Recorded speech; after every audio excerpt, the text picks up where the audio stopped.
we're not actually saying what episode it is because, you're right. We're losing track of the numbers because we're now double digits. Yes. Yep. Yes. We are very close to 12. So that would not mean quite. 11. We're at 11. See, and we weren't going to talk about this. No. But these are the kind of things that Is this it- group tends to go off on. Is it bad luck to talk about the episode you're on? No, I don't 'cause know. We do it every time. We do it every time. Yeah. I And guess we are talking about it, so. it's all right, so let's get started. We have our first guest, Pastor Kurt Chaffee from New Song Church, which is a host for our show. And we wanted to bring Kurt on to talk about his experiences in the outdoors, how that may be connected to his faith, the things that he's seen. So we're gonna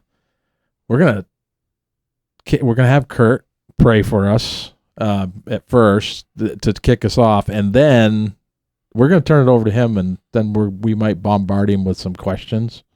Ryer's not here with us at the moment, so if he returns, he has a hot topic, and we'll try to cover that hot topic if possible. Otherwise, we'll wait because it's been a hot topic for quite a while, and it will continue to be a it's hot not going topic. anywhere. So it's not going Sure. away.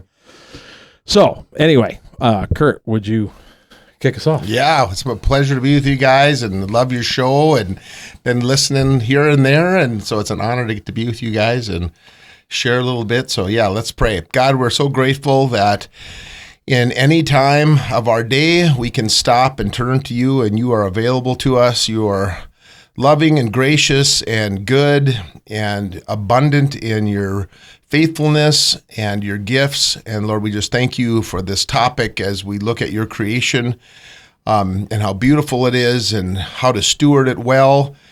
Lord, I pray for each one here, their families, those that are listening, and for our community, our nation, God, that you will pour out your spirit of supernatural provision, protection, favor, and health, and we're trusted all to you. We ask this in Jesus' name. Amen. Amen. Don't be afraid to jump off topic, Kurt, because we're actually quite good at that sometimes. For those We got of, lots of topics. yeah, I was going to say, for those of you who have been at Sunday services, I don't think Oh, that's the problem. see, you picked up on it this time. I teed it up. I know. And Yeah, you what can I actually say? caught it and took it. I talk Layup. long and do short sermons. I love when you say, I'm going to get to my sermon shortly. That cracks me up every time you say it. We laugh in the back of the room constantly. Yeah, Now he's like using it. Yeah. He's playing it up.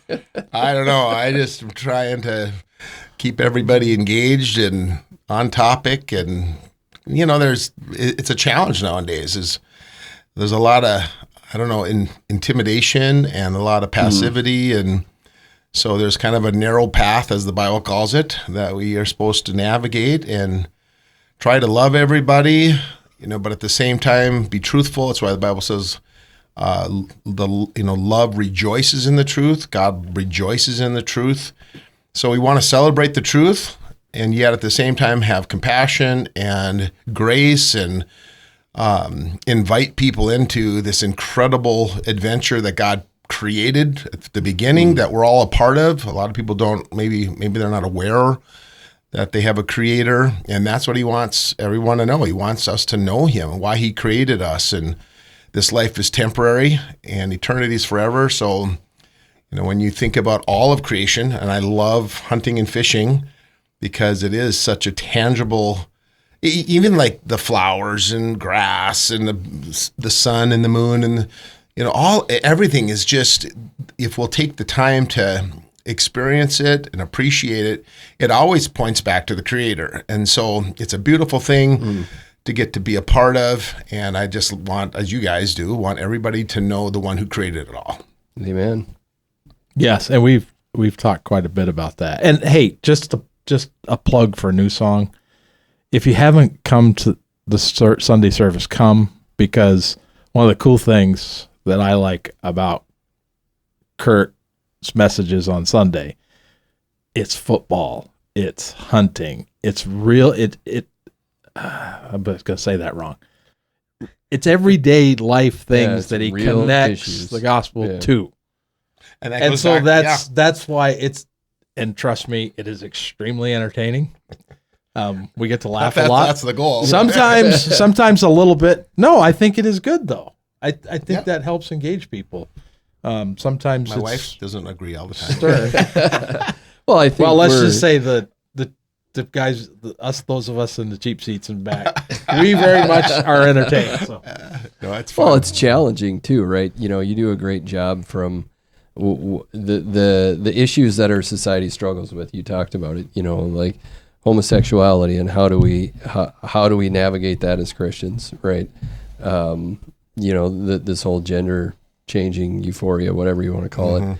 How do we navigate that as Christians? And you know, and actually bringing in people that have gone through the whole cycle is. I applaud you for your, I would call it fearlessness because there's not a lot of churches that are going to do that. So anyways, he goes hunting with me, so he's got to be fearless. he has to be fearless. Matt's a big advocate of trial by fire. Yeah. You haven't picked up on it.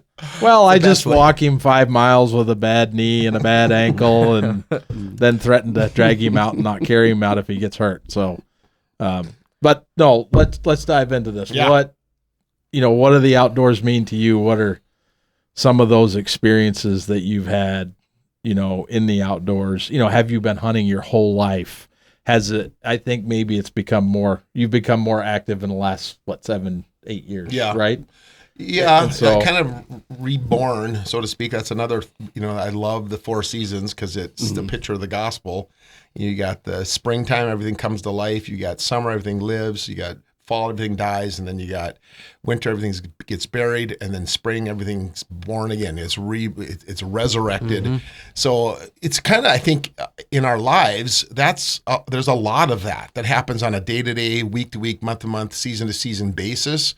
So when I think about my outdoors experience growing up, we were lake people. So my grandpa had a lake cabin. We would go there oftentimes. It was in Minnesota, a little town. Yeah, Burgess, Minnesota, Long Lake. And, there's so many lakes around there. So we'd run around the lakes, fish and so a little bit of water sports, but mostly fishing and then hunting. We used to duck hunt. And I remember when people can't believe that this actually happened. And when I asked my mom about this, she's like, this would never happen again. But I was literally in 5th and 6th grade, even 4th grade. And we had a little single shot antique 410 break open, single shot, beautiful gun that's got carvings in it from my dad and my grandpa used to shoot deer with it, with slugs.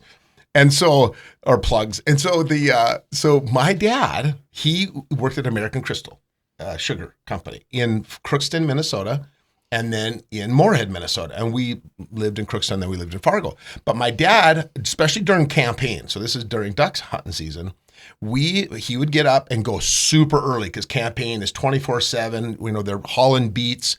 It's a big, big deal. And outside of the plants, there's ponds. These big reservoirs, right? And the ducks are just all over in them. My dad, at 4th grade and 5th grade and 6th grade and 7th grade and 8th grade too, but that's not as impressive as 4th and 5th and 6th grade. And this was before you needed licenses or anything. Like this is back in the early 80s. And my dad, he'd wake me up. He would give me my shotgun, my old 410 break open single shot, a box of shells with his old military box. And he would drop me off in the middle of the ponds and go to work. And I would just roam around and shoot ducks. And there was times where, you're walking across these sloughs and I had these like not hip waders, but like thigh waders. And I had to walk around and I was little and I would go walk in these sloughs and you didn't really know what you were walking on all the time. Sometimes it was pitch dark. And there was times where I could have been, it was like quicksand. You would fall, you would step on something. It would just instantly, but you figure it out and you get out.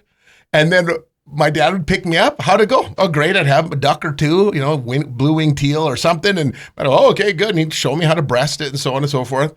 Oh, and one time I was crawling up this hill, getting ready. I was creeping on some ducks on the other side of the hill. Jump shooting. Yeah, you know it. Pass shoot, jump shoot. So I'm climbing over this hill, and I slipped, and the barrel of my gun went in the dirt. Well, I did. So I was like, 4th, 5th grade, 6th grade, and So I'm like, oh, what's this? And my first thought was, well, I know what I'll do. I'll just stick a bullet in it, a shell. And I'll clean it right out. And this is how, I know God's real, because there was this little voice that said, don't you dare do that. That's a bad idea. I don't know why I thought it, but I thought, oh. So I took a stick and I tried to wedge that thing out, and I could not. My dad would usually show up at noon and check on me. He'd be driving around honking, trying to find, because I'd be like holed up, or something. And he would find me, and he'd be like, how's it going? Well, I was really embarrassed that I got my gun plugged. So I didn't tell him. So everything's great, fine. You haven't shot anything? No, I just haven't seen anything. I did that. Then he comes back usually after the day, whatever, to 5, 6 o'clock, picks me up. Hey, how'd it go? No, then just no luck today.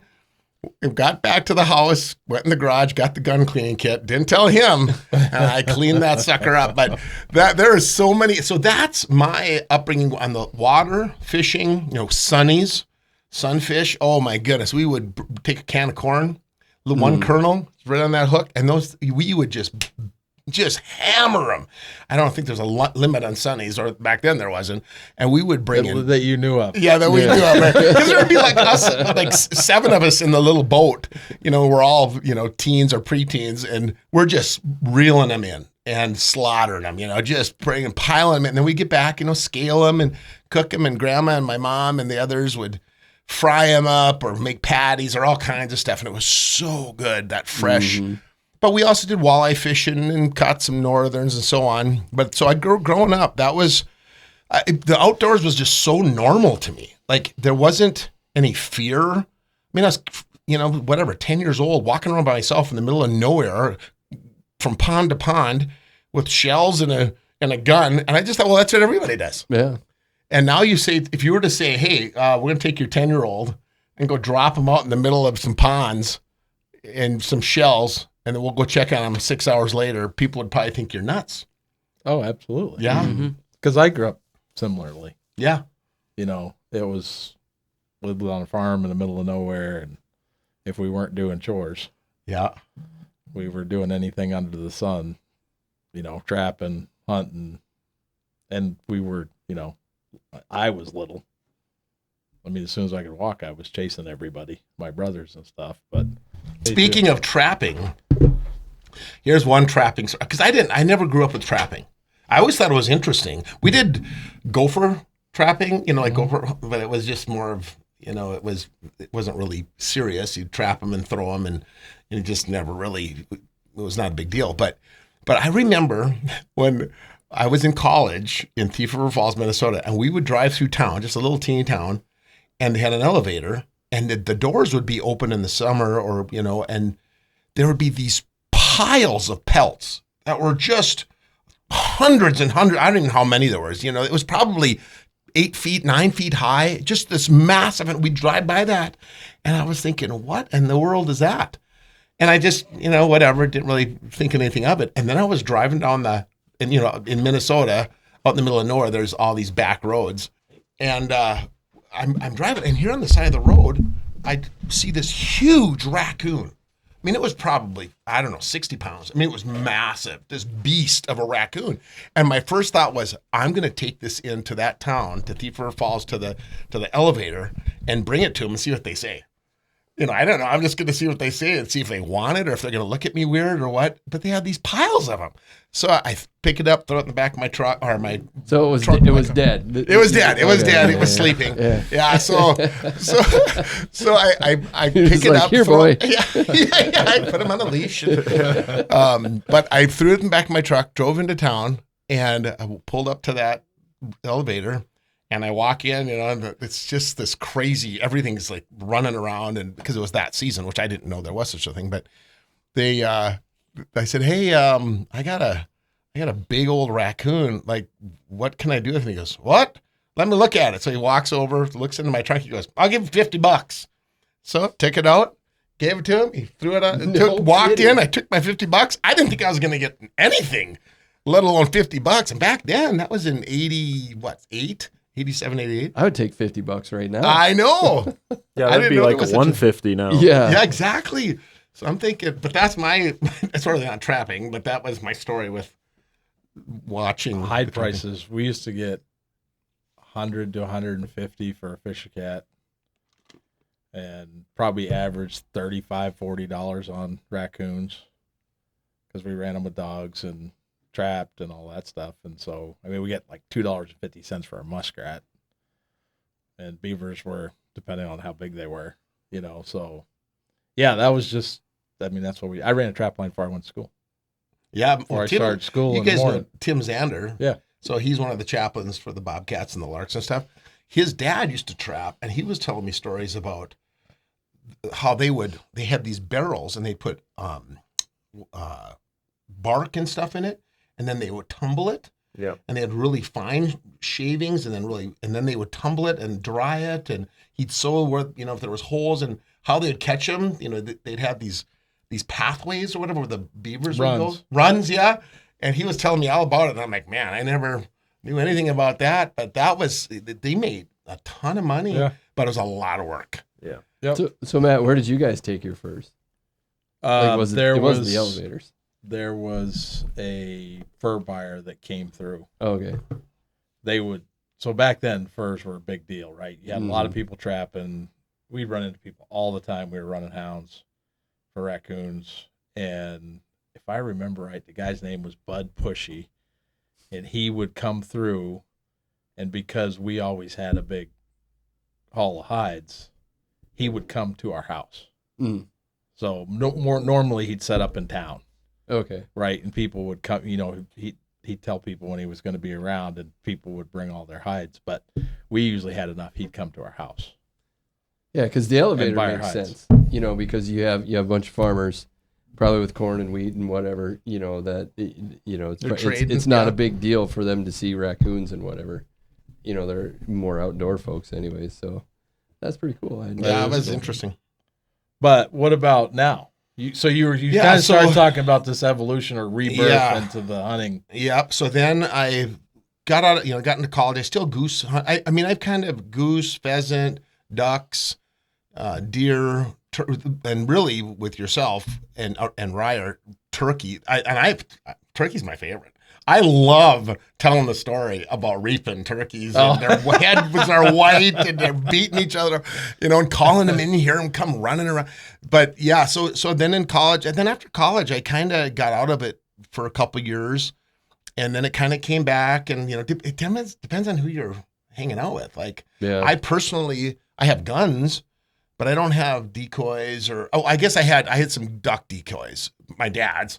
Decoys and some waders. But I mean, like some of the guys I went hunting with, they had, 20-foot Alumacrafts that had, I don't know how many, 5,000 flat. That's duck boy. Jeffrey probably knows something about that. I don't have a duck boat. Hold on. Or an Alumacraft. Yeah. If you're hiding that one from me, son, you're in big trouble. He's young yet. He's got time. But these guys, we would have to get out there so early to set up, and we would go for breakfast, and they would map it out. Okay, the wind's this way, the field's this way. The farmer said this, and I'm like, what are you even talking about? I decided to go out and shoot and do pass shooting or jumping, but goose hunting, that was a lot of fun. I remember one time I had a black lab. This was in college, and I shot a goose, and I was thinking about this with the turkeys, how nasty they can be. They can be mean, and their talons are big and so on. And I shot a goose, and it landed just into this edge of this cornfield.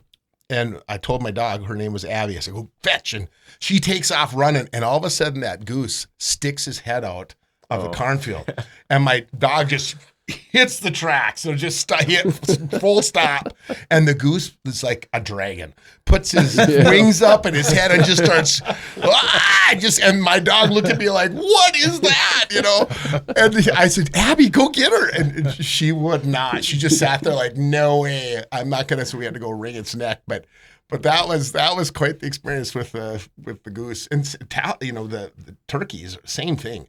It's turkeys hunting is my favorite. But so then I took breaks off and on depending on who I was with. I never got into bow hunting. I had some friends that were really into it, but I just never went and bought a bow and practiced and so on. So it's primarily been ducks, geese, pheasants, and then these last several years, turkey and deer, and the occasional coyote. So, yeah, so it's kind of been part of and then fishing has always been, something that I enjoy doing.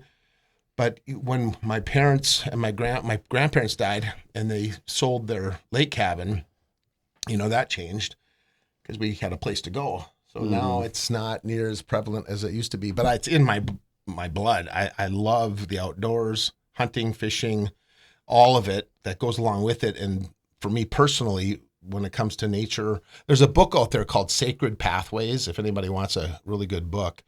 But it's got these pathways that humanity, how we have been created to connect with our creator. And one of the pathways is through nature and being outdoors and really having a unique appreciation for creation versus other people that have other pathways. Some people are very artsy or intellectual or whatever the case may be, and they have their own version of their, way to connect with God. But I think all of us appreciating each pathway really helps me appreciate my fellow man, and I can learn from them. It doesn't mean I'm going to, have a 20-foot Alumacraft with 3,000, Bigfoots. But at the same time, it's He's like, I have 24 silhouettes and a dozen full bodies. I'm not. It's I'm a not good touching start, that. young man. I'm not touching 1,000. But so you Bigfoots. turn down if somebody, said, "Here's the boat." No, I know here's someone. the I know decoys," someone who and- has his daddy's decoys, and he has 20 dozen full bodies and 2 trailers. Oh boy. And There's always good friends That's why to you have. don't need to buy them. Yeah, exactly. See? That's what I did. Yeah. Find enough people, and you got it. And the other thing I think that we all appreciate is not only connecting with creation, the creator, but then others, going out and learning the turkey, because I had never turkey hunted before you. Right. And I was like, turkey, why don't you just walk outside and grab them by the neck and spin them around? That's what a lot of people say. I know, because they look like they'd just be pets. Oh, yeah.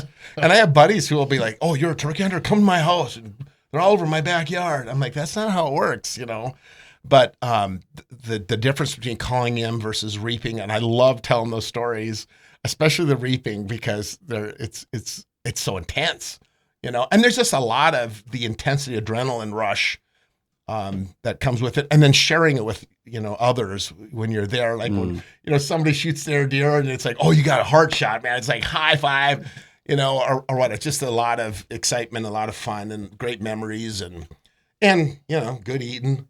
So that's we get to see a lot of very interesting things that, in my mind, only God could create. yeah, 100%.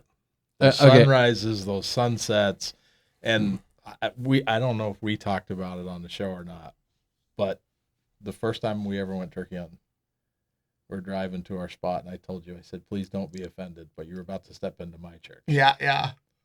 And the second time we went, because you forgot your tag, remember? Oh, I remember. So I think I forgot more than once. I basically said, okay, well, the gun stays in the truck, and I'm going to go because we're not driving back. Killed a bird that morning. Yeah.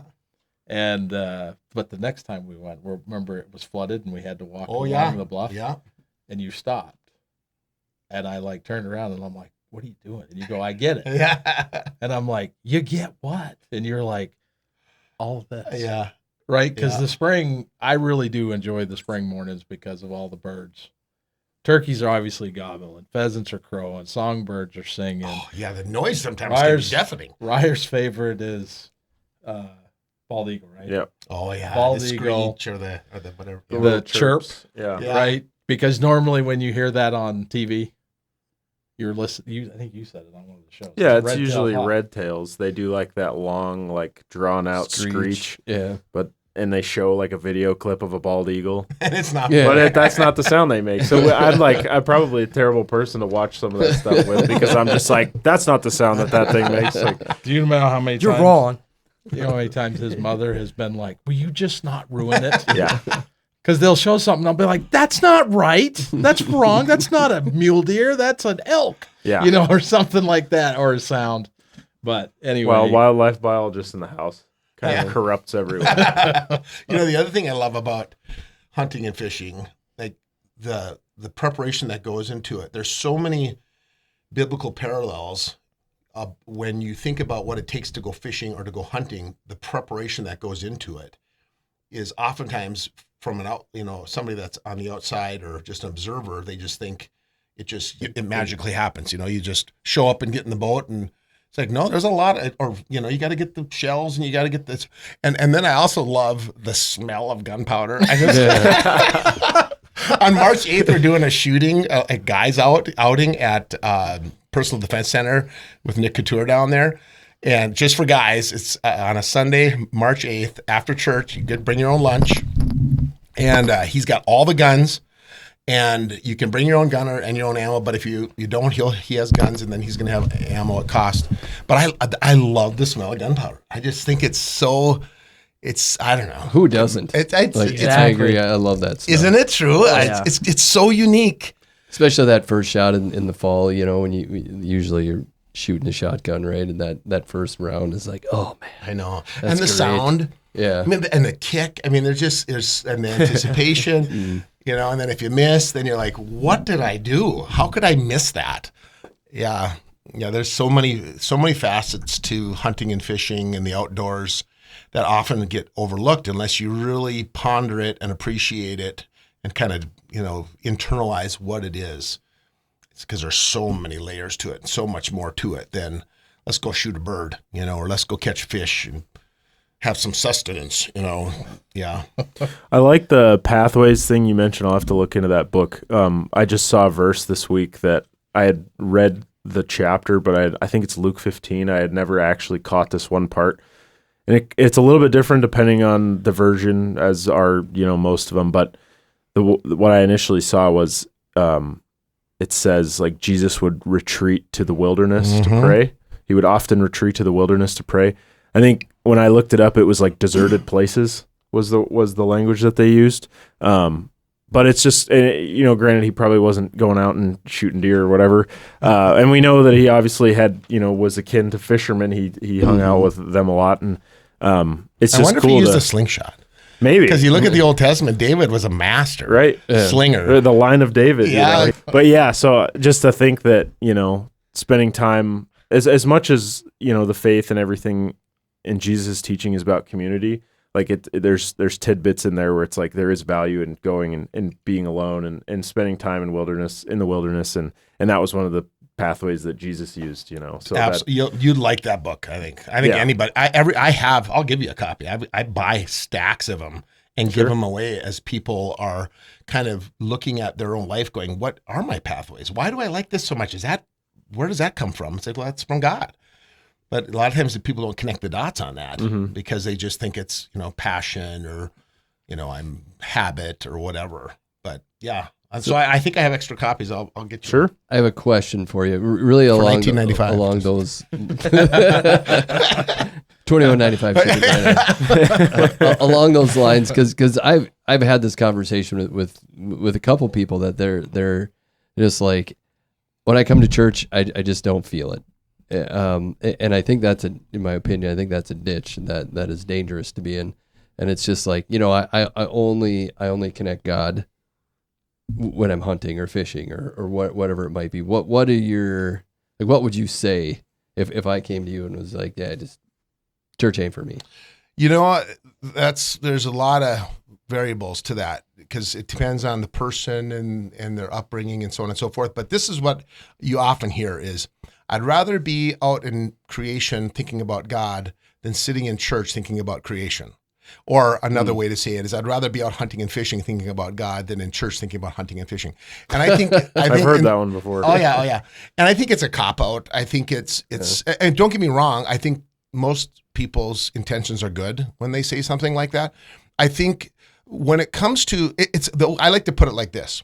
If you go fishing and you want to catch fish, what do? You try to find the spot where the fish are biting. And it's the same thing with hunting. If you want to go shoot geese, you find out where they're what field they're landing in, and so on and so forth. And so it's the same thing with church. Where does God want you to go to grow? So if you're and this is really hard because in America, there's a lot of territorialism in churches, so you'll have it can happen in hunting. This is my hunting field. I hunt it, whether something comes in or not, that's all it is because I'm there. And they're really not there for hunting per se. Mm-hmm. They're there to enjoy their property and so on and so forth. And that's great. There's nothing wrong with that. But you have to kind of sift through, well, what are you trying to do when it comes to hunting or fishing? And same thing with church. What do you go to church for? Mm-hmm. Are you there to commune with God? Are you there to commune with the saints? Are you there to worship, to serve, to learn, to share? I mean, why are you there? And so for some people, they love the traditional, very traditional style. You go in, you sit down, you're very quiet, reverent. It's homilies, it's very liturgical, the arts, on the wall, it speaks to you, and they just like that very solemn, reverent, and they consider that very, very precious. And I think that's wonderful and beautiful. And I love doing that at times. Or because there's people on the other side. They want to hear the hot sermon. They want to hear yelling and screaming. They want the rock show. They want smoke and bells and whistles and, and that's fine too. I really don't, personally, I really don't care. It really comes down to what is God saying to you?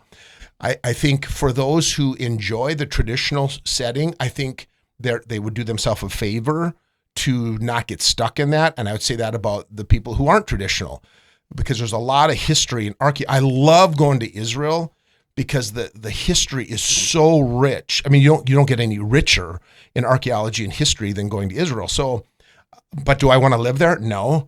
Do I want to do, the Judaism? No. And I always warn people, Judaism has this very powerful draw. And you have to be careful not to get stuck in it. And this is what Jesus addressed with the Pharisees and the religious leaders of their day. They were so stuck in Old Testament practices that they didn't see the very Son of God standing before them. And, many of them finally had their eyes opened up, and it's happening still today. But point being is if somebody says, well, I just don't go to church, my first thought is, let's talk a little bit about your history and, did something happen to you? Are you more traditional? Or are you making excuses? Yeah. And, I just don't want, it's the same thing with football. Sunday morning, my church is in front of my TV watching my team. I'm like, that's called an idol. Yeah. So anyway, and that's the danger with anything, sports, music, you name the TV, any of this stuff that is so beautiful and intended to bless us and to glorify God can so easily be manipulated into deception and into an idol. And we have to be very aware of that and be humble enough and honest enough to say, okay, I could be deceived in something. And this is why I love brothers and sisters in Christ, because if I'm deceived, I don't know it. And I need somebody to point it out to me. So when somebody comes to me, I get to pop the bubble sometimes. Mm-hmm. or likewise, it doesn't just have to be your pastor, which would be great if it was, but you go to other like-minded Christians and are like, I haven't seen you in 4 months. What's going on? Oh man, it's goose season or whatever. And it's like, well, is that now your God? Right? I appreciate you sharing that, because I've been there, where that's just all you think about, and it's not healthy for you. There's a line for sure that we have to be okay with acknowledging, but it's like with anything. I can appreciate, I'm married. I love my wife dearly, and I can appreciate beautiful other girls that are, I like how they dress, or I like their hair, or and in this current culture, you got to be really careful. Like you can say, hey, I like your hair. Oh boy, now I'm in trouble, and so, but there's biblically, we should appreciate all of God's creation without turning it into something weird or an idol. And, that's something I think that people have to be aware of when it comes to this topic of hunting and fishing. I don't want to turn it into an idol. And here's the other side of this is I have, like both of you guys, it's been your job. Well, that's not an idol. If it's your job, my wife's an accountant. Oh, that's an idol. No, it's her job. That's part of God's calling in your life. So there's a difference between a hobby and a job, and how that would flush out if it would really genuinely be an idol. It's the same thing with money. I mean, we all have to have money to survive and work, and you can have money, but you just don't want it to have you. Same thing with hunting or fishing. You can have hunting, you can have fishing, great, but don't let it have you. And you'll know when you are, because God becomes, we start to justify everything. Well, God doesn't mind if I do this. Oh, but your wife does. Oh, well, we better have a conversation there, because sometimes God uses our spouses to speak to us. Not that we like that all the time. And they're not always right, Lisa. Well, that was most of the time, though. That was one thing I picked up from going through our marriage prep classes that my wife and I did before we got married. Is one of the things they mentioned that I had just never heard that cut and dry before, was that, it's pretty common Christian wise, like your spouse comes first, you know what I mean? Like God and spouse, and then children and family and all those other things. But they specifically said your primary responsibility after your personal relationship with God is to help your spouse get to heaven. Like between the two of you, that is the first thing. So, and a lot of times, unfortunately or fortunately, that presents itself as like hearing or saying the hard things. Yeah. And it's not always received well, or it doesn't always come out the best. But either way, like that's something that I've kept in mind a lot, because I just, I obviously hadn't been married before, so it makes sense that it didn't come up, but like, that came up, and it's something I try to think about like every day, because it's, I mean, you join into one flesh. And so, it's equally as important for them to get there as you. One thing about that, this is my Oh yeah. my 10 o'clock. It's 9 o'clock. It's 9 p.m. But I'll do it after we're done. You know what that is. Every night at 9 p.m. for the year 2026, I'm encouraging everybody, with many millions of people across the country and world for that matter. It goes back to Big Ben, World War II. That's the big bell in the Big Ben bell tower over in Europe, in the UK, when they were being bombed in the Blitzkrieg.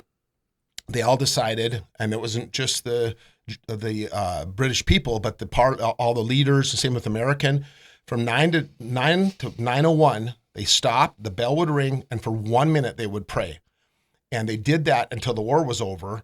And they asked the Germans that were captured, like, what they thought of that, and they said that terrified us, because there was something about it that was unseen, that was an enemy of ours that we couldn't see and we couldn't fight and we couldn't win. It was terrifying to us. So that's what we're doing for 2026 for America. So my alarm went off at 9. So usually what I do is I stop and I hit my stopwatch for 1 minute, and then I just pray for our country. But I'll do that when we're done.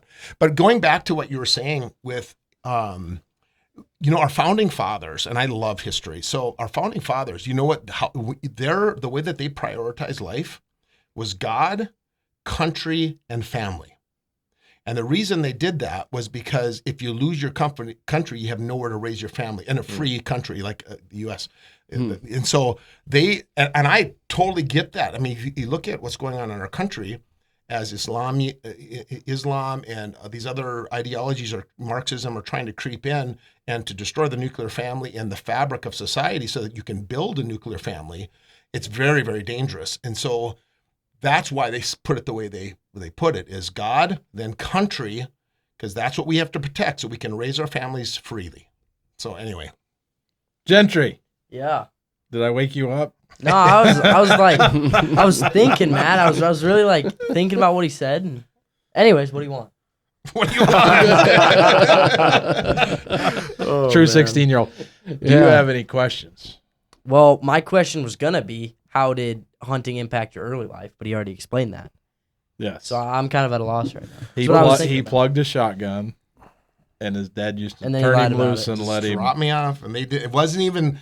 There was no fear. There was no like, okay, don't you make sure. I mean, he taught me how to hold a gun and load it and so on and so forth. But it was just so normal back then. It was just. But my dad and my grandpa was the same way. They'd just leave the house in the morning and bring their slugs, go walk around and shoot a deer and drag it home. It was just, and the mom would cook it, and it was just so normal.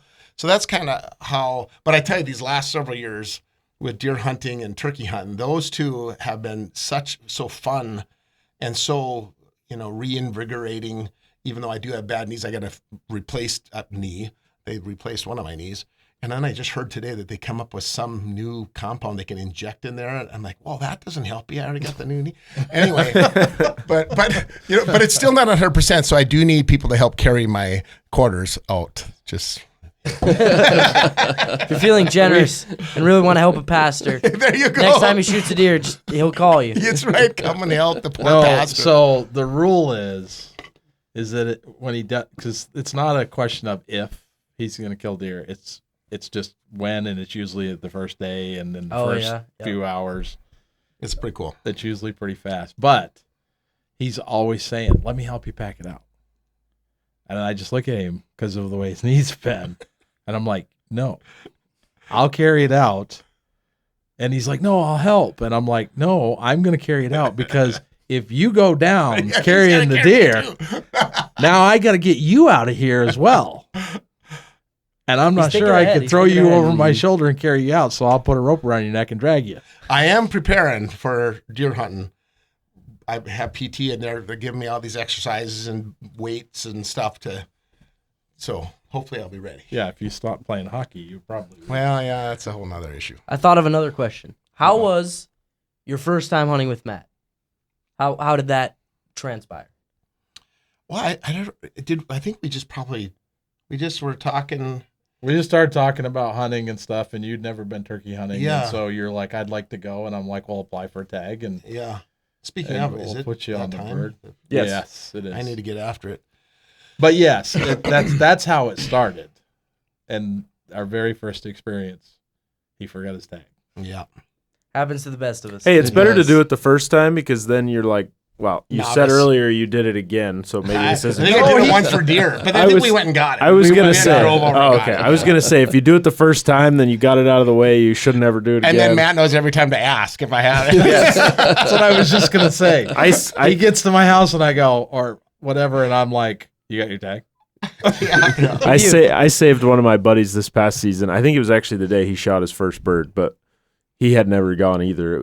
And we had gone, I think it was our second or third time going, and I got to his house and I like put it in drive and got around the corner and I said, do you have your tag? And he goes, no. And I was like, man, I'm glad I asked. Yeah. We could have got a lot further Yeah. away. I So was gonna That's say, wisdom. Or you're packing it out and like, where's my... yeah. if you set the bar really low on the first time, you can only See? raise Exactly. expectations Exactly. as you You're go a up. good husband. So There you go. There you go. So, and I don't know if any of you guys asked this, but Mike, our guy from Club Radio, put in a question. Oh, yeah, no, Okay. we No, didn't. I didn't see it. Mike's question for you, Kurt, was: if animals are God's creation, how can you justify killing them? Well, that's a really long answer, but I'll give you the short answer. So at the beginning, we were vegetarians, and Adam and Eve sinned, and it required the death of an animal. And after that, God basically said, you can, especially for sacrifices. So if you can think back, to Melchizedek and this is before Judaism and everything else. And God says, okay, we're going to have this sacrifice.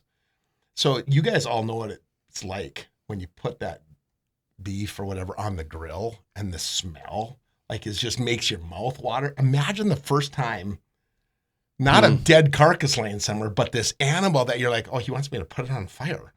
And you put it on there and all of a sudden you're like, oh, what is that?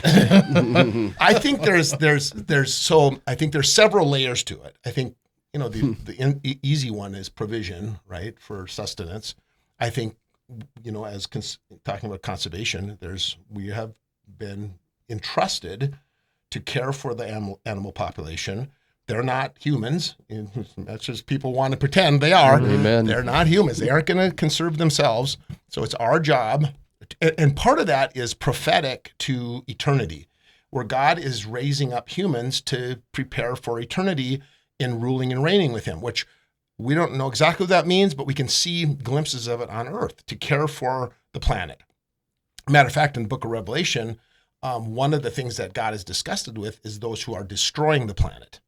And so that's very nuanced as far as what does it mean to destroy the planet. So you're going to have some people say, well, that's climate control. And it's like, no, that's not what he's talking about. He's not talking about climate control. What he's talking about is, are we eliminating animals by our own irresponsibility. And when it comes to the natural resources we have, whether it's animals or whether it's air, whether it's the ground, oil, the minerals and so on and so forth, are we stewarding them to benefit humanity, to glorify God, or are we doing it for greed? And I think that's a real problem. It has always been a problem with greed. And so and of course, every man's definition of greed is a little different. So some people could say, well, we should still be vegetarians and you're greedy because you just want to eat steak. And there are studies out there about the value of red meat versus the value of vegetables. And I think at the end of the day, it comes back to a personal conviction, but also your personal physiology. Some people respond better to meat than others, just like lactose intolerant. Some people respond different to dairy. So again, to say, well, nobody should eat meat because it's bad for you. Well, that's not true. And same thing with dairy. But to go back to the question, biblically, we have been entrusted to care for the planet. We are to use it for sustenance. We're use it to glorify God. That's one of the fun things too about shooting an animal, whether it's at the bow or even if you find a dead animal that you can salvage, whether it's for the pelt or for meat, whatever it is, to stop and to give God thanks for his provision. And I think we can lose a lot of these simple principles, and then it becomes really ideological, and that's dangerous because then it really doesn't have any, what the why behind it. If it's just, well, we shouldn't kill animals because they're so nice and cuddly, and that's a dangerous path to walk on for anything, because what happens if let's throw humans in there, with abortion. Okay, so is that okay? How did we get there? How did we get, in some circles, animals have more value than humans? It's absolutely insane, but this is what God warned us about. And he warned us that these things are meant for his glory, for our good. And if we mix that up, it's really perverted in our minds and it starts to flush out in really broken ways. And so depending on who you're talking to about that topic, in this case, Michael, it's that simple. It's for sustenance. It's to glorify God. It's for our good, to conserve whatever it is that's, going to be endangered. And there's been so many, I think, somebody was reading stats about the population of these various animals. And I don't think it was here, but it was somewhere else. I was talking to somebody, and they were looking at the statistics since conservation with various animals and how well they've been. Matter of fact, maybe you were on one of the shows. Yeah. It was one of the shows I was listening to. We did that last week or 2 weeks ago. I remember listening to it. I was like, I heard it somewhere. Yeah, it was you. That's right. And that's kind of the point, right? Is let's be wise with this stuff and not only care for humans, but the planet. And so I don't know if that answers the question, but that would be my take. Yeah. No, that makes sense. If we really wanted to get theological, I could get a 4-point sermon that would last. Which you'll get to. That might be a good segue to your hot topic. I can bring that up. There's one thing I want to mention that just popped in my head that I saw the other day about the abortion thing. It's a tense topic, obviously, with a lot of people. I think we're all pretty much in agreement, pretty clear, not okay. But I saw that. Well, I shouldn't say "but." That sounds bad. Yeah. I was going to say, wait a minute. The thing you mentioned about animals getting more protection in some instances.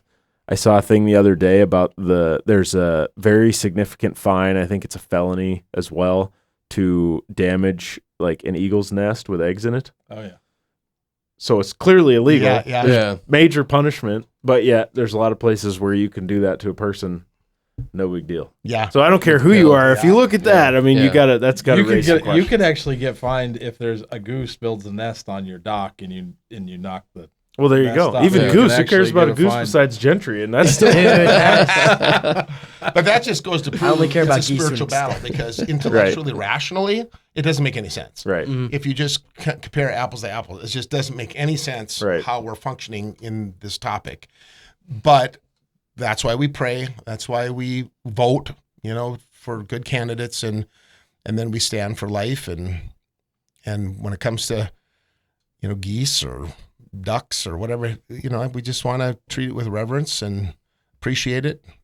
I remember the first deer I think I shot where it was really honestly a holy moment.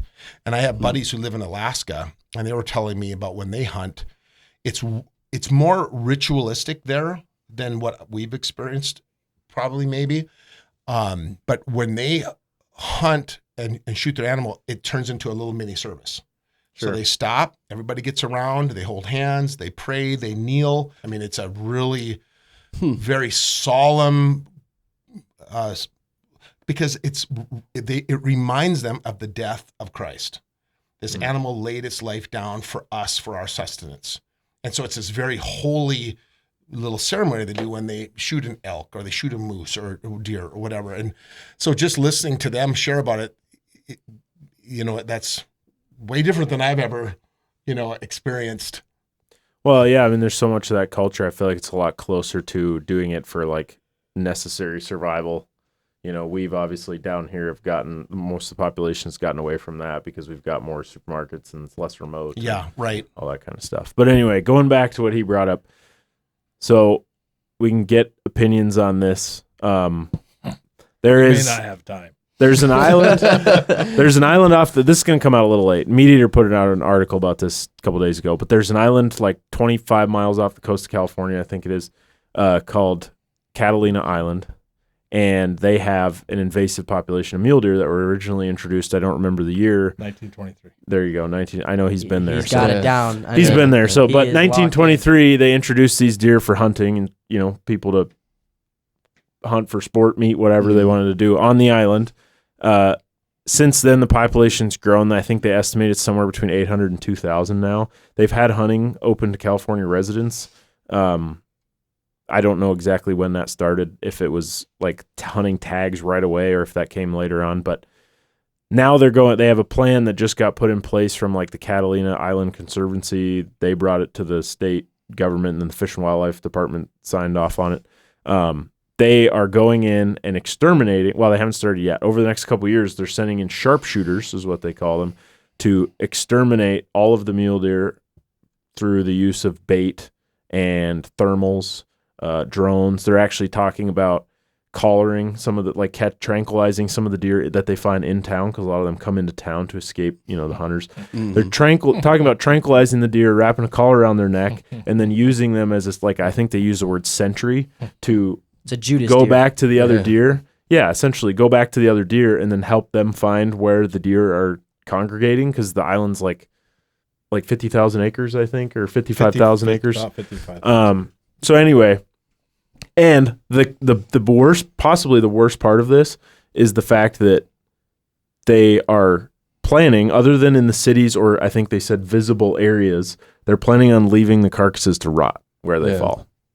And that would not be God honoring, right? That No, would be, absolutely not. That, and this kind of goes where government overreach, we can talk at length about that, but when it comes to conservation, wouldn't be a God honoring way, or for humans to be able to have sustenance, use the pelts and so on and so forth. It's like, this is a complete waste. Well, and even if you're not doing people that are hunting for their own food, like individual hunters getting tags going out there, and you still want to use the sharpshooters, at the very least, you could have people pick up those carcasses, donate the meat. Process it, yep. Use the fur.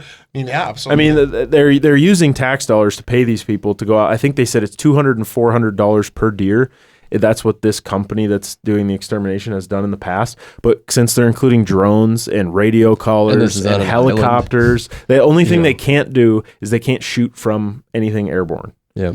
But everything else is basically no holds barred. They just do whatever they want. So they're not harvesting the animal, which they're slaughtering. Yeah. So that goes back to the question of harvesting. I love that when they use that word for animals. It's just like harvesting corn or grain. We're harvesting it for a purpose.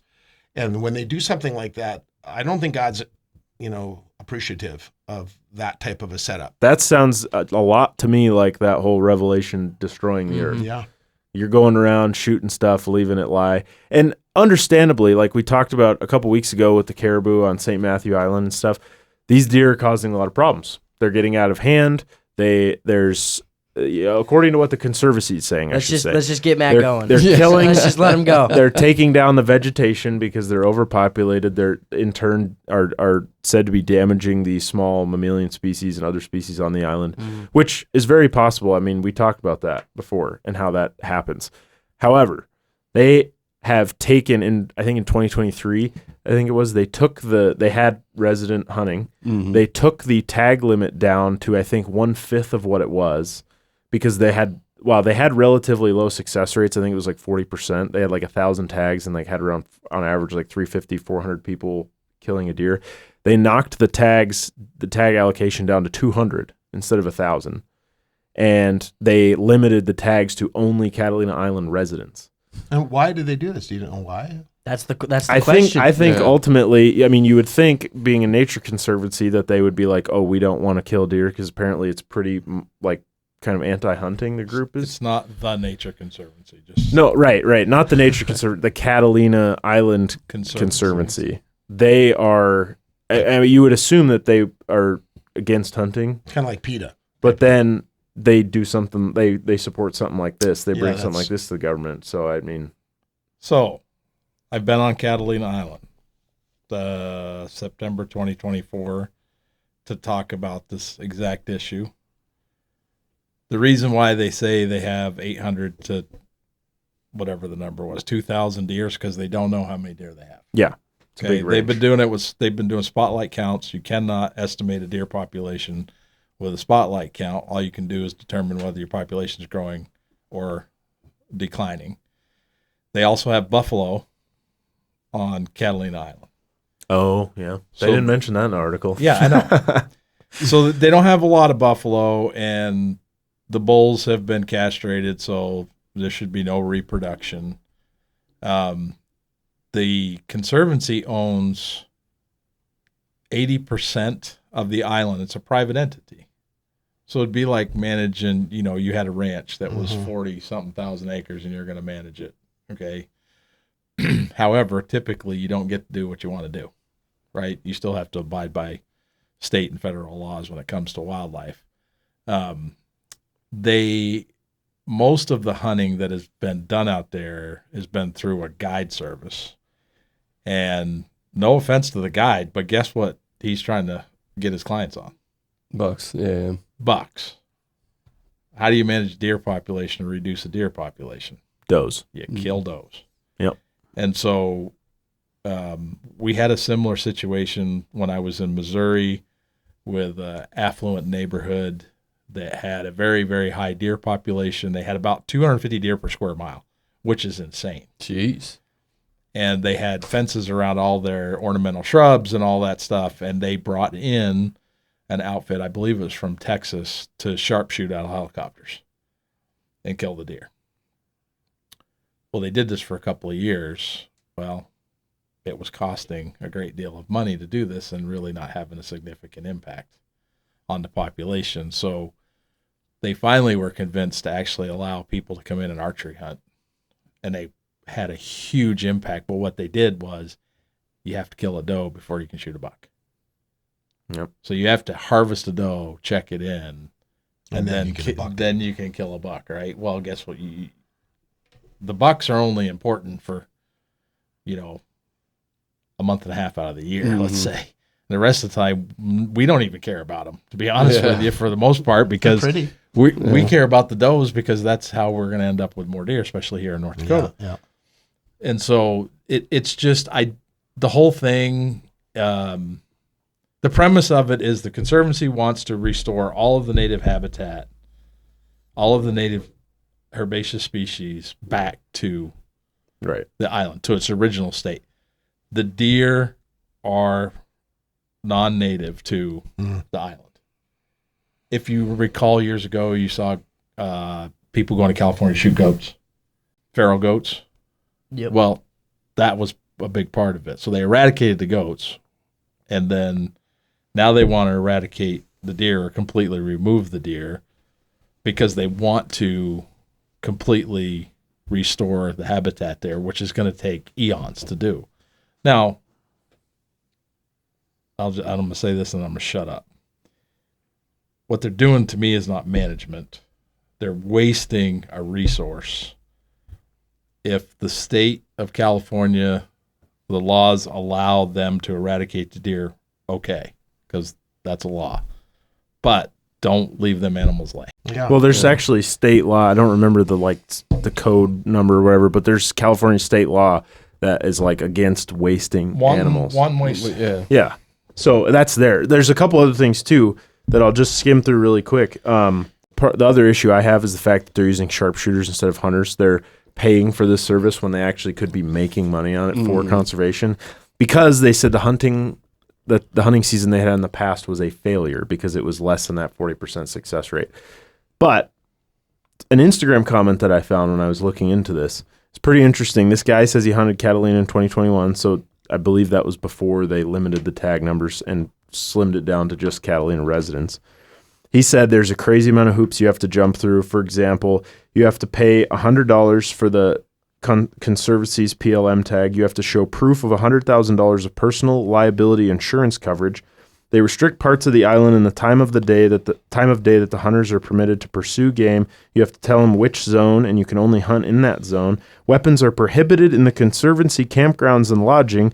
This guy had to put his gun on a boat that his friend owned because he couldn't have it where he had to stay. And then the ferry times to get to the island are like really obscure.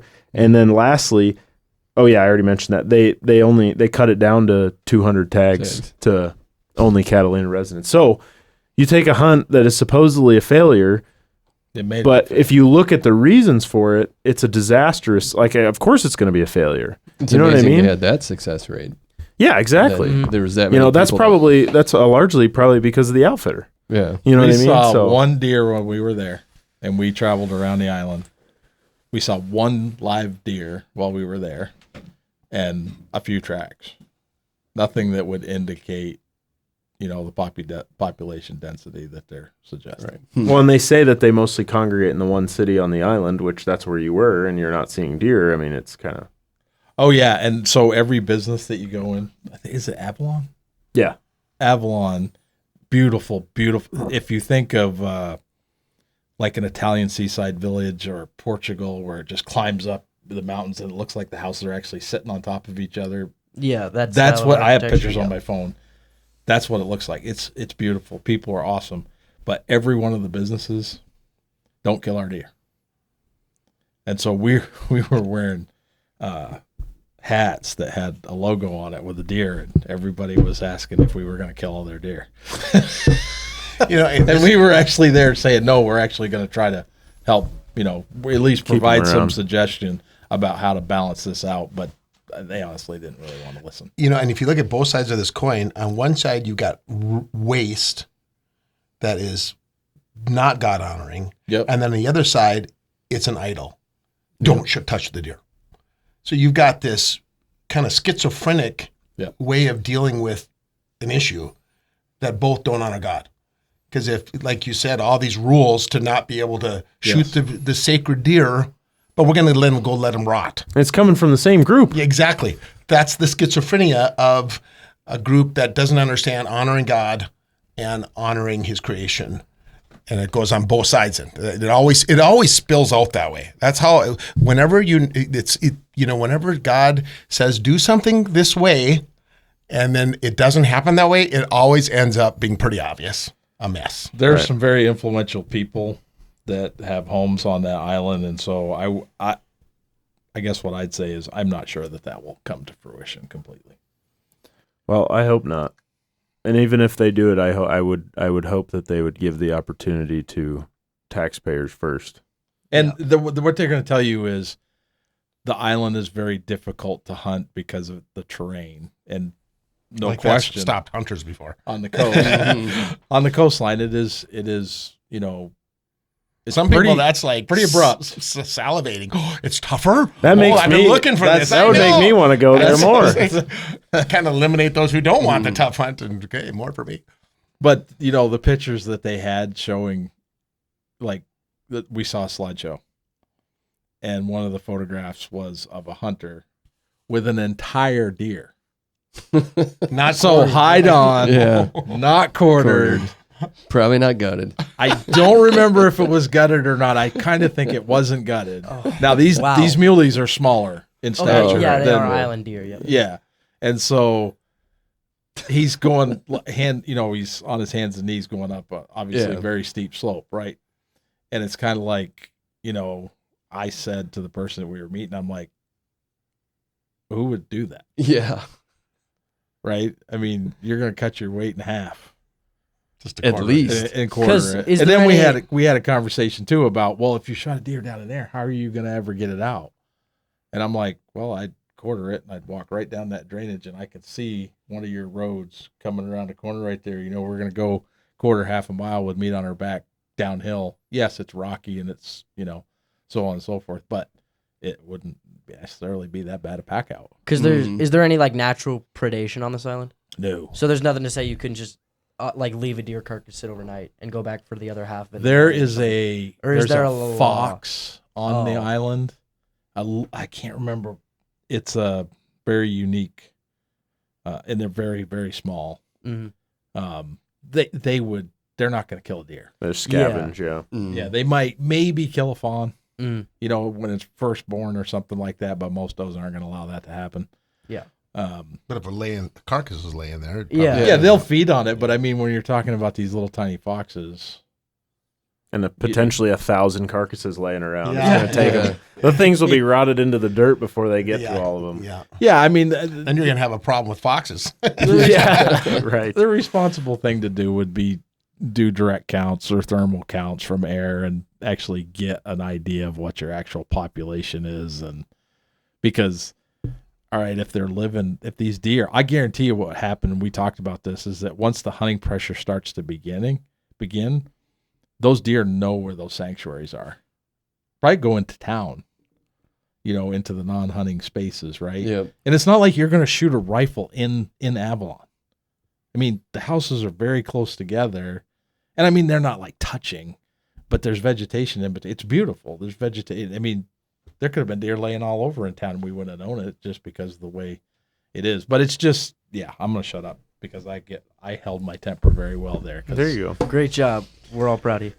Well, thanks, you guys. This has been awesome. If I ever can come back, I'd love to come back and hang out with you guys and share some more stories. I got to go get my turkey tag here before I forget because I missed. Well, I guess I wasn't really up to it. You would not have been anyway. anyway. I would have got it taken up. And use it Last year because- kind of stunk anyway. Yeah. Last year would have been the year to take some of your friends up on their offer to come to the house and take care of their turkey. Yeah. You could have sat on the deck or something maybe. Yeah. Yep. Yeah. Well, this year, hopefully get back at it, get out there turkey and deer hunting. Looking forward to that and maybe doing some fishing. Oh, yeah. Yes. Awesome. I There's only so many opening almost days. wanted to bring up a video that I saw the other day about Kurt. A video Oh yeah, of me? Where'd you find that? yeah, like knocking a world record walleye off a guy's line. Oh, Keith, yeah. Keith, if you're out there, we need you. That was. I We showed feel that for video. you, Keith. I showed it in church. Are I we- showed that clip in church. Are we Oh, al- you did? Because his face was so like, I thought maybe he was going to follow Burdett. I mean, it was so hilarious. If we can get it wasn't that- at the moment. If we can get that from Keith, are we allowed to put it Oh, on this absolutely! episode? It's hilarious. It's I'm You not should see it because this fish is. I can post it on like 6 social media. I'm not pages. too proud. I'm not too proud. It's too hard to tell, but I mean, from of course, a video, it's the biggest fish you've ever seen. You know? No, he lost the biggest walleye I've ever Oh, seen. Yeah. no way. We've This all one heard was the bigger, story. according to Keith. Moby Dick the wall. No, you know how when you get a big fish up close to the boat, or it starts to come to the surface, and that big tail comes Yeah. up, Like a whale and there's tail. like a swirl and stuff. Yeah. And it's just not the same as a smaller fish. I haven't caught that many big ones, so I'm kind of just imagining it. But But- yeah. This fish was a really nice You, fish. you will see. In fact, I'm gonna send him. I'm gonna text him right now. If you can get the video, the funniest part about the video that when I went to get the fish, and he turned and hit. I know I hit. He took off. The funniest part was the guy commentating because he takes the video. He's videoing this, right, and he sees it happen, and he pans over to Keith and he says, "The face of rejection" or something. It was like you couldn't. It was like AI. It was just. Oh, it was man. created it was hilarious. That's Of brutal. course, it wasn't for Well, Keith, but you, if I remember right, because I've only seen it once. Keith showed it to me. yeah. The expression on your face was, "Uh-oh." Oh yeah, oh yeah. And then it immediately goes to Keith, and it's just like this total, he like, was Despair. But the commentary is hilarious. Derek, the guy who was in the boat recording, his commentary was like ESPN quality. It was That's awesome. hilarious. Yeah, oh yeah, For reference, the story goes that Keith had a fish on. You guys were fishing in a boat. yeah. Keith had a fish on. You went to go net it, Yes. and had a mishap, and the fish got away. Yeah. twice. Yeah. Twice. He, Oh, that's Two mishaps. That's Not what it was. I thought you banged him twice. no. You just, No, We'll go to the video. you go to the video. Yeah, We yeah. have evidence, so we'll have Oh, to you go can to it. absolutely. No, he Throw the kinda challenge flag. spun, and so his nose hit the. Because I had it down, and he was going right in, and then he spun, and I was going to lift him up, and of course he wasn't in. Yeah, he's And of going course, the other way. I still don't know how in the world he got off. I mean, he must have just been in the lip, Yeah. But Uh-huh. it was a beautiful fish. Really got a good Beautiful look at it in story. the water. Yeah. See, we wouldn't have this story. We wouldn't have wouldn't the story. have. Well, here's the great And we- fish. That's it. We say that all the time. You sure when you get something it's great, but most of the good stories. You remember are, the bad I ones. missed it. I know. I Oh, missed I them. could tell all kinds of stories Yeah. about missing geese and pheasant and deer and everything else.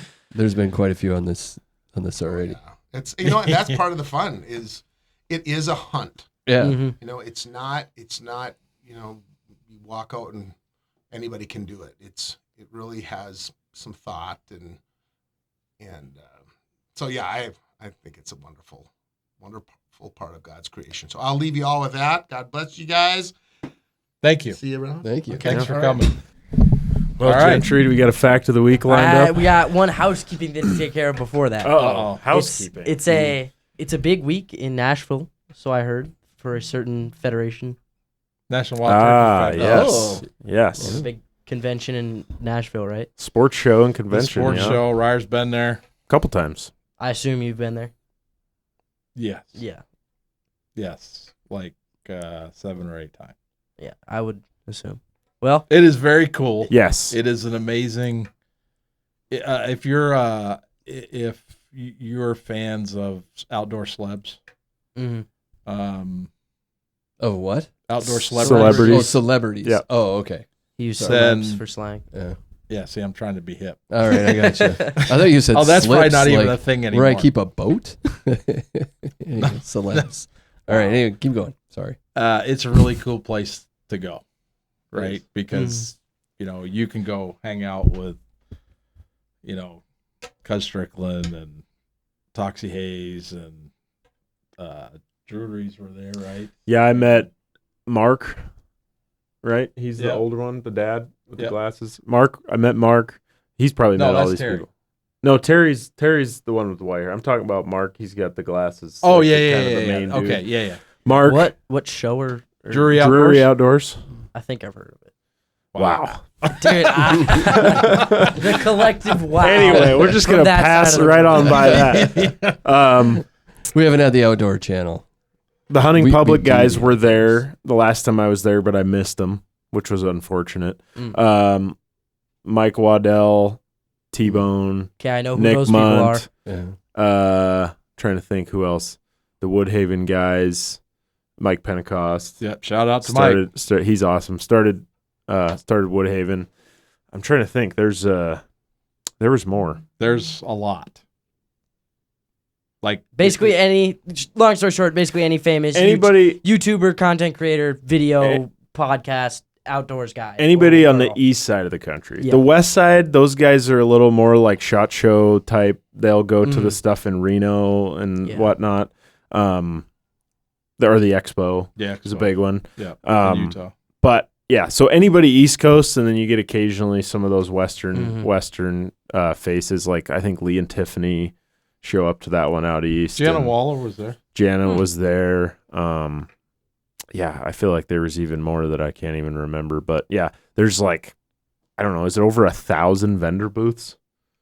Yeah, There's an I don't absurd number remember of the vendor numbers booths. offhand, but it's Wow. a massive. Yeah, it's like the That'd be- second largest sports show in North America or something like that. Yeah, it Behind- bounces back. Maybe it's the Behind what? largest.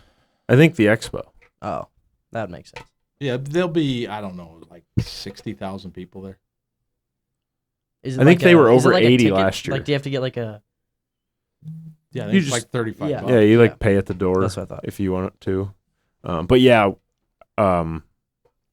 yeah, I think they were over 80,000 last year. I saw that because I think last year was 50th. Yes. Yeah, they No, were, 2 years ago. It had been. 2 years ago. Well, I think it was the 50th that they were 50th anniversary of the NWTF. They were over 80,000 people that showed up. It's insane. It's awesome. I mean, you can literally spend. I did it twice. You can literally spend days walking around just the vendor show, and that's not even the convention. Like the convention for NWTF is a little more exclusive. It's a little more like the NWTF people Yeah. are related. But the convention's like Open everybody. anyway. So a lot of Yeah, people go to the convention and hardly even know that NWTF has a, or sorry, they go to Like the a sports show and they hardly even have any idea that the convention's there. So if you ever, anybody that's listening, if you ever find yourself in Nashville in February, if you ever get a chance to go, I would definitely recommend swinging by because they got everything under the sun. If you're looking to find an outfitter for a hunt, there's outfitters everywhere, taxidermy, any kind of custom calls or gear, or, I mean, there's just everything. Oh, there's a lot of little up and coming like optics. Like that was the first time I heard of Maven Optics. If you've heard of them, I ran into them at the sports show. And then I got to look through all their glass, and then like 2 or 3 years later, all of a sudden, all these guys are running Maven stuff, and so there's you can catch a lot of people on the ground floor, like getting into that kind of New thing too. product. Usually there's Right. good deals and stuff like that. I mean, Some of the it coolest- is it's a sight to behold. It is. And then the convention side of it, I mean, there's country and western artist entertainment in the evenings. Yep. Saw there's- Riley Green last time. Yes, that's So, right. Yeah. Pretty cool. Yeah, I mean, a whole bunch of, and it's really cool because the vast majority of those outdoor celebrities are just like us. There's normal people. Yeah. Redneck is anything. Mm. Waddell, Oh 'Cause yeah, we he's sat just a and- regular guy. we sat Yeah. and had drinks with him. Yeah, Were you I didn't with us? I didn't have any drinks. Well, you were too young. because I was too young, but I sat down at their table at one point Oh, yeah, between that's him right. and T-Bone, and Nick was sitting beside him, and we just chatted for a little bit, and I think it was the fall, or 2 years later, I ended up going, that was the first time I went, 2 years later, I ended up going back, and I ran into him at the Bone Collector booth, and Nick remembered who I was. No kidding. I was like, as many people as this guy has Yeah. to see. And I walked up to him and he's like, "Hey man, how's it going? It's good to see you." And I was like, I've seen you twice in my life. Like maybe I don't think he says that to Eric. Maybe he does. I don't know. But either way, it was convincing. Yeah. So I'm pretty sure I was like, "Holy smokes." Well, he said when Ryer went and sat with those guys, he's like, I kind of want to go ask him a question. I said, go over and ask him. Yeah. I don't want to. And I go. Those guys, they're just like us. And he Yeah. went over, They're and just next thing I dudes. know, I look over there and he's sitting with them. Yeah, hanging T-Bone out. pulled a chair out and they were just like, "Sit down." It's like, all right. It was pretty cool. They're good guys. Yes. So Anyway. Second, the expo is also going on this week. As well. really, Yeah. they're both. Yeah, which is an absolute crime in my opinion. Not to either one, but it's like, man, if Why you want would to go you to do that? both, you got to fly across. You got to spend a day or two at one and fly across the country and spend a day or two at the next. But I don't know. They sound cool. Second housekeeping item: Oh man, the Super Bowl. I think everybody saw that. We can just glaze right on by. We don't need. Can to, I get a view from a Patriots fan? Because I know Mike Epperson's view. Yeah, we had to Oh, deal yeah. with that for a He while. was ecstatic. I bet He he was. should have been. He had to Oh, watch yeah. him lose in a heartbreaking fashion 10 years ago, or 12, 11 years ago. Yeah, that was awesome. one of the most bonehead plays ever.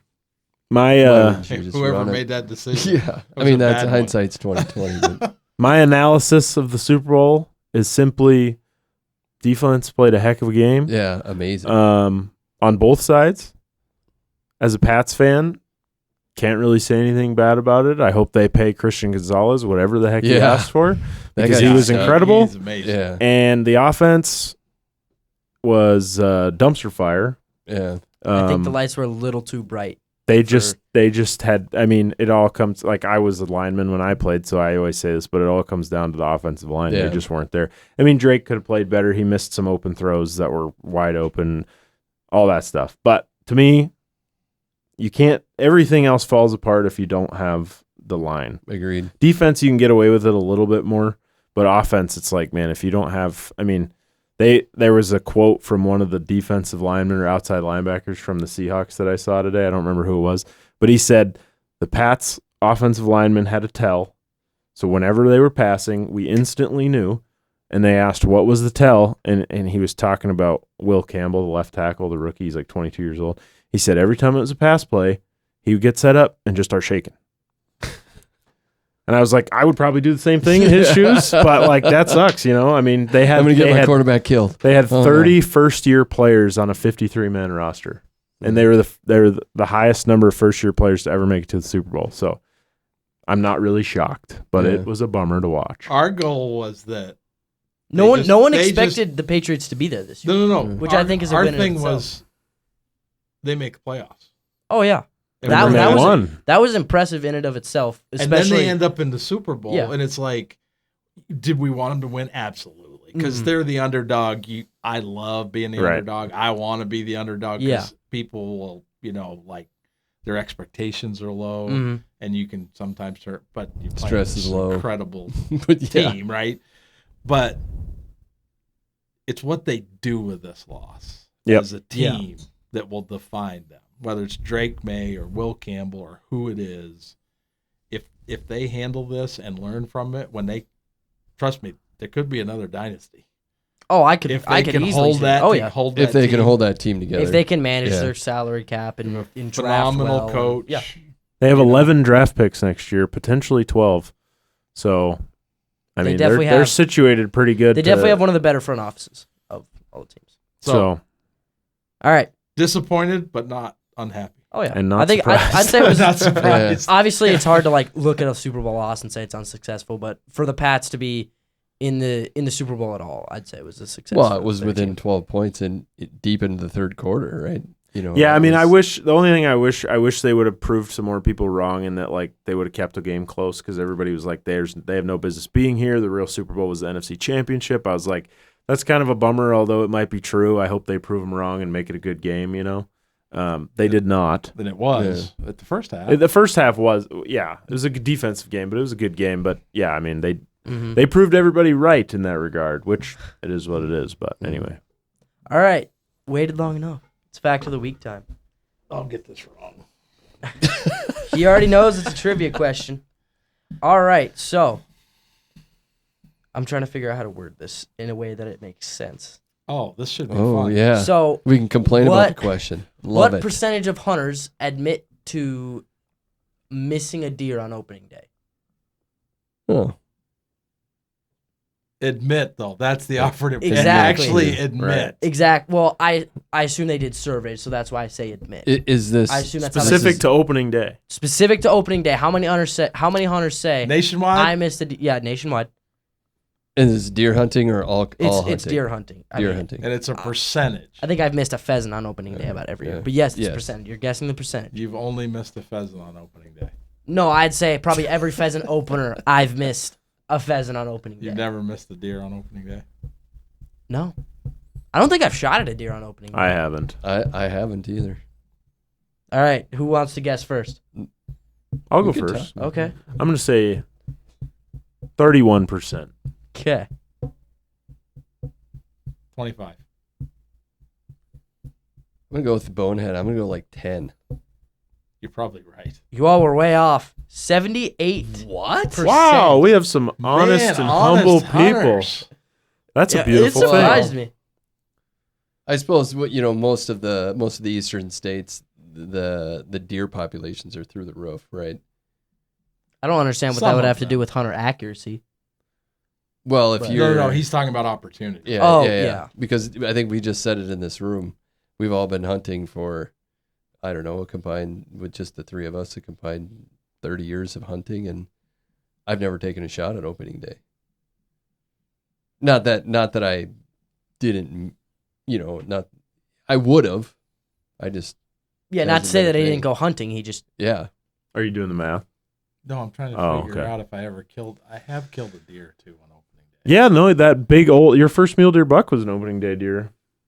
Oh yeah. And the buck that I told the story about a couple weeks ago that we killed the year Todd came, or that you shot the year Todd came.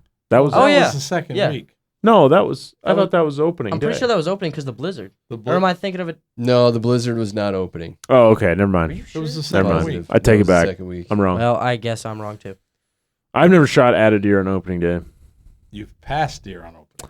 Yeah, but it didn't ask about that. He's not lying. I've- He didn't shoot. I've passed a deer on opening day. I've seen like a spike walk out on opening morning, and I didn't shoot it. I missed so much when I was your age that I wouldn't even recall if I.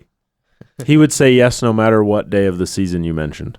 He has missed. Yes, that is for sure. Because Yeah. I could not. It happens. I mean, Until I missing's, broke the ice, missing's part of it. and then that was things have changed since then. I would say we are, as in our family, and I feel like from talking, you guys are probably the same way, but we're very particular with the shots we decide to take. Yeah. Like, I know It's I not- personally am. most of the time, it's not just throwing the gun up and, a bullet and a prayer type of thing. Mhm. So I feel like that helps a lot. That's probably a little bit more like what it was like when you were a kid doing deer drives and stuff. There's a lot more moving shots and That's close, a great point. close Yeah. range because Running they're in the brush. running in the Yeah. brush and stuff like that. Because like we did deer drives when I was a kid, and I would sit, and you guys would be driving to me, and didn't see many deer, but because it was just a bad time period up there for deer. But when deer did come through, I mean, it was like I wouldn't even get my gun up before they were gone. They're gone. I just Yeah. wasn't prepared for that. But if you are, especially like shooting open sights or something like that, I mean, you can kill deer that way for sure, but also you're gonna miss more. Yeah. I mean, it's just the Yeah. way it is. I know I have buddies that shoot running deer all the time, and they have made some incredible shots. I've only shot at a running deer once, and I missed by a mile. So Same. I've shot 2 running deer here in North Dakota. One of them was a natural reaction that I was so mad at myself it was unbelievable, but he was laying where he was when I pulled the trigger. it was a perfect shot, double lung. And then I shot Pat's buck, finished Pat's buck that was running, that he wounded, shot twice. Yeah. A couple of years ago. Yeah, I mean, it's especially with scope and over 100 yards. I mean, Mm. it's unreal It's to definitely be able to make those shots. Yeah. it's That's a definitely good point about virtue the that deer not many drives. people. It's definitely a virtue that not many people have or attempt to master. Well, yeah, I mean, I think a lot of guys are just like, yeah, I see a deer and I think it's probably not, they're maybe not quite as picky or they don't have quite so many days to hunt or whatever it is. Yeah. And they see a deer that's like, I think that one works, and they throw their gun up and, take a shot, and it is what it is. I mean, I don't think those are the most ethical shots in the world. I mean, it's one thing if you have a steady rest and you're on a bipod or a pack and you're able to follow that deer and pull the trigger. But if it's like throw the gun up and the deer's 300 yards away bounding through the cattails and you're like, oh, he popped Yeah. up, bam, like, I mean, I know people hit those shots, but that's not something I'm ever going to take Yeah. because I would agree with you. I think though, it also depends on like we've talked about this many times. We're very blessed with the ground that we get to hunt. you're really Yeah. just begging for more people to come up here and hunt. Why do you do that? Well, no, I'm just saying like I know. it- Hunting like is where awful. I grew up, where everything is it's cropland and it's mile by a mile road everywhere. Right. It's more drives and Yeah. they're just pushing deer Shelter belts. and you're shooting Mhm. right like that. So anyways, that's and I got to imagine, the further east you get, you only have a certain bit of ground that you can hunt, and so you're pushing it. You're doing Right. drive hunts, right? A lot and of it's I've- got to do with the cover and And the number of people that that want to hunt that property all on the same yeah, day. yeah. It's kind of hard to set up, 6 blinds on a quarter section or whatever it is Mhm. of, just straight timber, but it's easy to use 6 guys and do a deer drive on that much. that heavy cover back there, the timber and stuff, hunts big though. Yeah. Oh yeah. I mean, this hunts small. The prairie hunts small. Like if you had 2,000 acres of hills and timber, it would take you, I mean, it'd probably take you a couple days to really cover it. But out here, it's like that's an afternoon walk. Mm, You know what I yeah. mean? To cover that, because you could see everything. You don't have to walk as much to cover Yeah, or the that's ground. that's a lift of Your the eyes do. binoculars. Yeah, your eyes do a lot more Mhm. walking out here. So Yeah. Love it. That's yeah. what I mean by hunt big. Yeah. You know what I mean? Because you can have a small piece hunt big Oh yeah. just because of the terrain and stuff like that. that's what I love about the mountains is you get like a mix, like the real mountain, like the the Rockies, because you'll have spots like where there's avalanche chutes or fires, burns, or whatever that hunt relatively small because you can see across canyons and you can see all this, and a lot of times it could be a mile walk to get there, but you can shoot at it from where you're sitting because it's just so steep, but then you drop down or get on a north facing slope or something like that and you get into this heavy timber and all of a sudden you're still hunting and it hunts really big and it takes a long time to cover a lot of ground. So it's like the stuff that I learned from growing up in the Northeast and the stuff that I learned in the prairies and all that kind of, like, you have all these different skills that usually it's kind of like one or the other. But then when you go to the mountains, you kind of have to use everything. Yeah, that's what I found when we were, like, the first time I ever hunted in the Badlands. It was just like, it was unlike anything I've ever hunted before, and it was just overwhelming, and I wasted 3 days, in some places that I thought, well, this is where you hunt. This is how it has to be. Yeah. And then I found some ground that was basically like what I'm comfortable hunting. And then I started seeing way more deer and doing the things that I like. So yeah. Well, I've heard people say, it is much more valuable to be doing something you're like hunting somewhere where you're good at hunting with less animals, or hunting somewhere that you really, really know the property with a third as many animals. You're more likely to have success there than you are to have on a place with 3 times as many animals that you don't know jack about. Yeah. Like, that was something I screwed up in Montana as I bounced around so much trying to find like that honey hole, and I just never really learned any particular, I was only out there for 2 years, but I never really learned a single property really well, which that's something I would do different. But like the first, or 3 seasons, I guess, but the first season I was out there, I elk hunted the entire season. It was during COVID. I didn't have anything else to do. I did not see a single elk. And I was like, elk have to be here. Yeah. And the way I figured it out is I honestly went on Instagram and I was like looking at all these hunting guys, and I just started looking at the backgrounds of the pictures where they had shot elk, and I was like, all right, I need to find a place that's got brown grass, it's a little rocky, and it's got pine trees.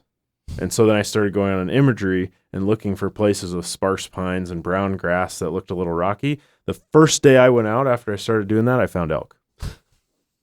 There you So go. it's Using weird. all your But resources. Scout Yeah. mode. anyway, Heck yeah. Well, I'm glad to know that we have a lot of very honest, Oh yeah. The I was percentage surprised. of I was honest- really surprised by the amount. because a lot of people don't like to say that they miss. Mm-hmm. They don't, and like with Epperson this year, he missed. He had some misses, and I'm like, dude, you got it's gonna take you forever to ever catch up with me, and you probably can't. I feel much, and It's very humbling. I would rather hunting miss is the and most make a humbling- bad shot humbling and thing then out there. have that critter get away. right. A and clean that- miss that is not a bad sucks. thing. Yeah. I want the deer as close as possible, standing still, broadside, Yeah. Absolutely. I like a with quartering a rest. away. I like a quartering away a little With a bit bow, I would probably agree with you. But with a rifle broadside, I like better. That's just me. Anything else? Well, that's your I don't- show. It is your show. It is. Oh, I was just going to keep talking until you told me to stop. I was also kind of waiting on. I think we're good. Perfect. See you guys next week. Maybe I'll have a trivia question for you. Oh, I like that. We'll have Just two- for you. We'll have. Well, I'll still have. Because I know he knows the answer. So Oh, okay. I'll still have the one for the whole group. You won't miss out. Well, you will. no, yes, you should have the one for the whole Yeah, group. I'll but bring I'm mine. just saying, I'll bring mine. You can bring yours. Well, it depends on what your subject line is. I'll bring my knowledge and conquer. your And it's trivia right question. up your alley, dude. Do I get a hint right now? Nope. Or? Oh, No research allowed. No. I don't. I want I don't you get to to prepare myself. It's I want you waterfowl to for sure. ponder and worry about what that question is because you could get it wrong. It's gonna be eating me alive all week. It Just trying to- probably will. Oh, it will. No, it'll last about till the time you stand up. I'll walk back in this room and I'll just get in that mode again. And that mode is what? Locked in, ready to answer your question. You haven't done very well at that so far. Yeah, you asked me one question, and it was like a date of a conservation. I don't know. That one episode, he kind of got on you a little bit. I mean, I failed. What can I say? It's like the Patriots in the Super So Bowl. wait a minute. You're either good or you failed. Well, no, I failed the first. I failed the first test. This is my redemption. Is that your foot What? in your mouth? I didn't cough. You did. Oh, jeez. All right, we better stop. Oh, man. Thanks, yeah. everybody. Just cough, Thanks, Warren. everybody.